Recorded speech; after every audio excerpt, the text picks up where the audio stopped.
Parmi les pouvoirs excessifs de la Commission européenne se trouve la négociation des accords de libre-échange qu'elle noue avec le monde entier, le Mexique, la Turquie, la Colombie, le Canada. Macron rappelle volontiers que l'Union européenne est bénéficiaire dans le cadre du CETA, l'accord commercial qui a été conclu avec le Canada. C'est en partie vrai, mais de manière en réalité très temporaire, car l'Union européenne utilise tous ses quotas pour l'exportation, tandis que le Canada est loin d'utiliser la totalité des siens. Plus le Canada exportera chez nous, plus la balance commerciale sera en sa faveur et finira, comme d'habitude, par tuer notre agriculture.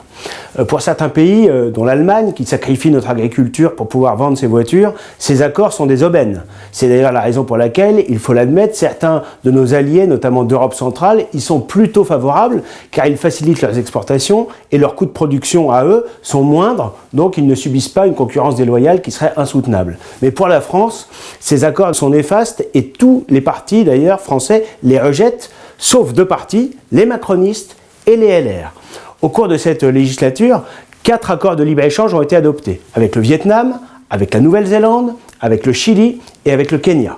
Ainsi, le 22 novembre 2023, les macronistes ont voté pour et les LR ont voté pour ou se sont abstenus. Les 7 députés LR arrivent rarement à voter tous la même chose sur l'accord avec la Nouvelle-Zélande, qui, entre autres, augmente de 38 000 tonnes les quotas de viande ovine et ouvre des quotas de 15 000 tonnes de lait et 15 000 autres tonnes de beurre destinés à l'Europe. En avions-nous tant besoin alors que notre filière ovine est en difficulté avec une chute de 65% des exploitations en 20 ans, alors que nous faisons face, notamment en Normandie par exemple, à une surproduction de lait qui engendre des prix trop bas et oblige parfois les éleveurs à en jeter.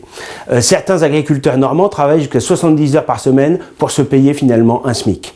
De plus, ces accords engendrent une concurrence déloyale majeure puisque l'Union européenne est la zone avec le plus de normes de la planète quand nos partenaires commerciaux n'ont pas les mêmes exigences. Par exemple, nous interdisons plus de pesticides que les autres. Nos agriculteurs doivent donc produire avec plus de contraintes pour des produits de meilleure qualité, mais présentés dans les supermarchés à côté de produits moins chers et bourrés de ces pesticides qui sont interdits en Europe.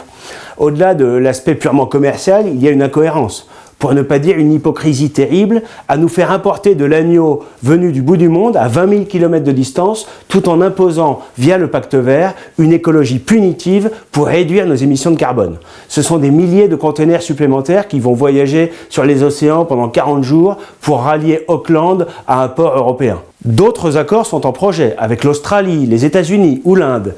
Et que dire de l'accord géant sur le point d'être conclu avec les pays du Mercosur, le marché sud-américain, qui ouvrirait par exemple des quotas à droits de douane très réduits pour 99 000 tonnes de viande bovine, 180 000 tonnes de volaille ou encore 180 000 tonnes de sucre. Chez Reconquête, nous ne sommes pas par principe hostiles aux accords commerciaux, bien sûr, mais nous proposons un moratoire sur ces accords de libre-échange afin d'évaluer ceux qui sont vraiment bénéfiques pour les Européens et pas simplement bons pour l'industrie allemande. Nous voulons également des clauses miroirs dans tous les accords pour éviter la concurrence déloyale qui tue nos agriculteurs. Et les clauses miroirs ne doivent pas simplement figurer dans l'accord, il faut ensuite se donner les moyens de les faire réellement appliquer avec des contrôles massifs et systématiques effectués par des agences et des institutions fiables. Ce n'est évidemment pas le cas actuellement.